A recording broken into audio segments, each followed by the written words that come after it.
so fortunate to live such a beautiful life and doing my calling, which is one of them at least, is being founder and CEO of UniversalGiving, which helps people donate and volunteer with quality, vetted nonprofits all over our world. And so people come to our site and they donate to help clean up a river in Tanzania or volunteer to help in Haiti. And what we're doing is just connecting people to donate, give, and volunteer all over the world. So it's just very, very exciting. I love what I do.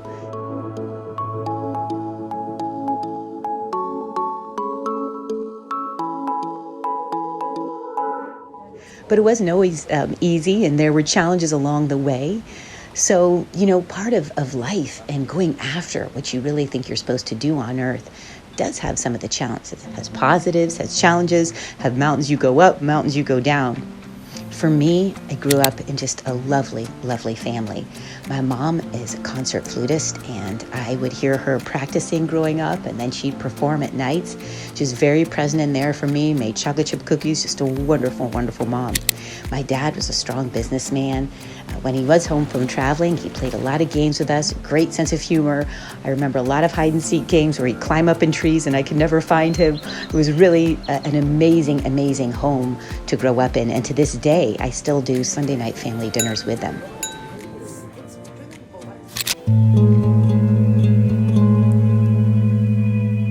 But challenges do happen, and we need stories and we need pivotal moments to kind of break us into a new level.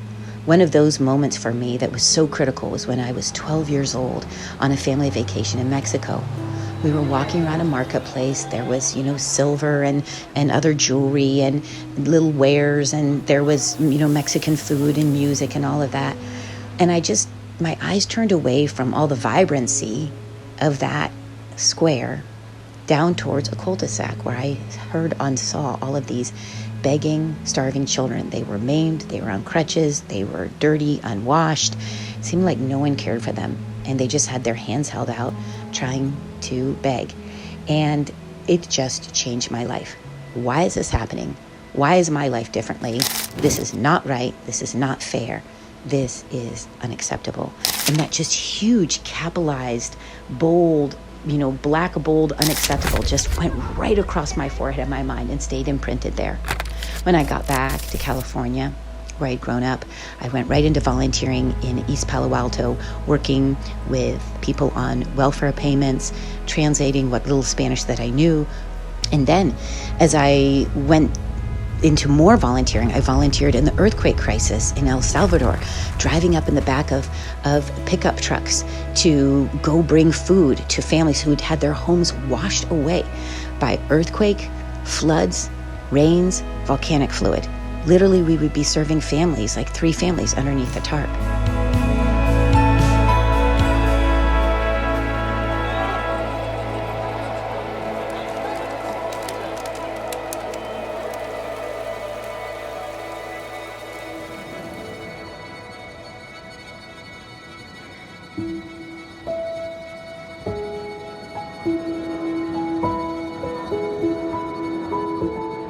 I went on to work in HIV in Africa, in the country of Uganda, where the lines were 3 times around the building.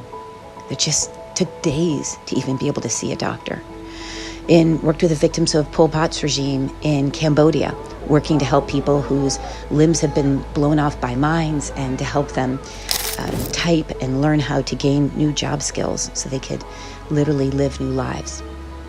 And I worked in women's rights in Mexico, worked all over the world. And so this was a really challenging time. All these issues are happening across this world. All these challenges are happening. And what can I do about it? Well, at the time, I was a Duke graduate, poli-sci degree, high expectations. People were like, just go get a job. But I couldn't just go get a job. I wanted to do a calling and I couldn't find it.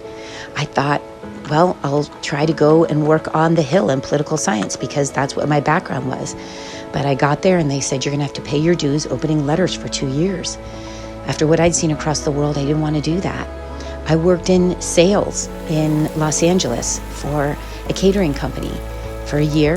Then I worked in PR for a year. And then I worked in broadcast for a year. And I jumped and jumped and jumped. Now, later on, all of these skills came into great use in running a company. But at the time, it was devastating and it was not accepted. You didn't jump from job to job like you do now. But I was relentless about finding my calling. I was relentless about finding something I loved to do, and I would not give up. I knew that there was a reason I was supposed to be here, and I knew it was on me to be able to find it.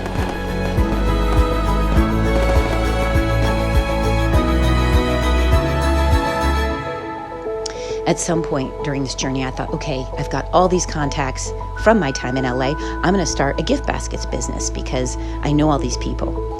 But I tried it, it failed, and again, I was back at square one. I was devastated. I called my dad at 2 a.m. in the morning. I said, I'm not doing it. He said, what are you going to do? I said, I don't know. I took 8 personality tests. They told me all these different things. I'd be great in business. I'd be great in music. I should go get a PhD. They all conflicted. Again, I was at ground zero. Where's my direction? Not even the personality test can give me a specific job calling. So I was so down and so low, and I kept switching jobs. It was so demoralizing. I just did everything I possibly could. There's that book, I think, like, What Color's Your Parachute? I think I did that 3 times where I filled out the colors of my parachute. Everything eventually does help.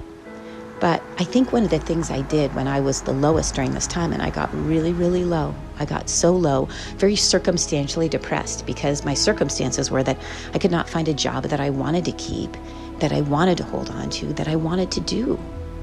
And so I got extremely low. I got paralyzed. I got sad. It was very, very hard. So what I did at that point was really kind of a giving over of my life to whatever you want to call it. It doesn't even really need to be spiritual or religious, but it can be. But it really was this sense of me I just got down on the ground. And I just basically said, whatever positive energy is out there, whatever, positive life force is out there, so we can address the universe or nature or God or whatever it is, I just said, I'm here to serve. And I just put that intentionality out to the universe. I'm here to serve. I'm here to help. I'm here to make the world a better place, whatever way you want. Because I had been determining it. I'm going to do this. I'm going to do this. I'm going to try this. I'm going to try this. And it wasn't working. However, I have to say, you always got to keep trying. You always got to keep trying and doing more and more things to kind of put yourself into a different level. So with that kind of calmness, that humility, that kind of literally physically getting down on the ground, mentally getting down on the ground, emotionally getting down on the ground, and spiritually getting down on the ground, I really just gave my life up to what the universe would want. How am I supposed to best serve here?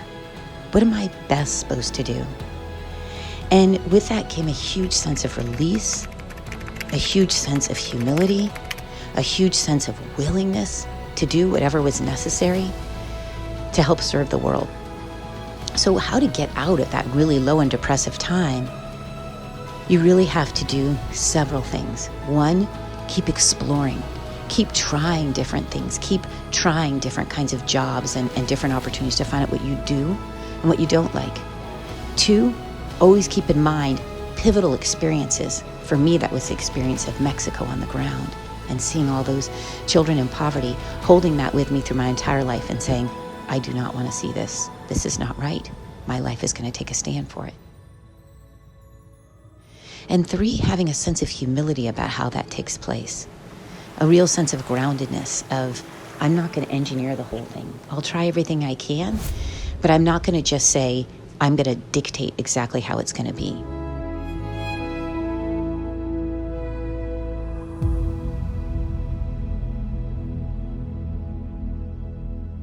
And with those efforts, what happened is that I became co-founder of Volunteer Match, which has matched millions of people all over the nation in volunteering. And I could never have crafted that 2 years before because the web wasn't in existence. So Volunteer Match was one of the first websites, I think the first website, to help people volunteer all over the nation. And I was able to launch that. I went in and launched all the different cities, 20 cities across the nation with 100 opportunities, contacted nonprofits.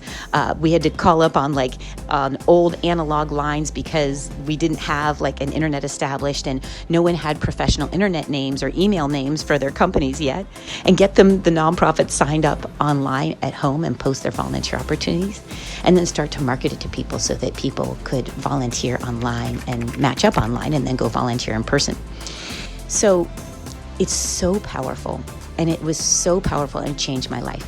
After that, I went and founded UniversalGiving, which helps people donate and give and volunteer globally all over the world. And so I was really able to meet that passion going all the way back to my Mexico days when I was 12, and to make it a real global passion and a global affair.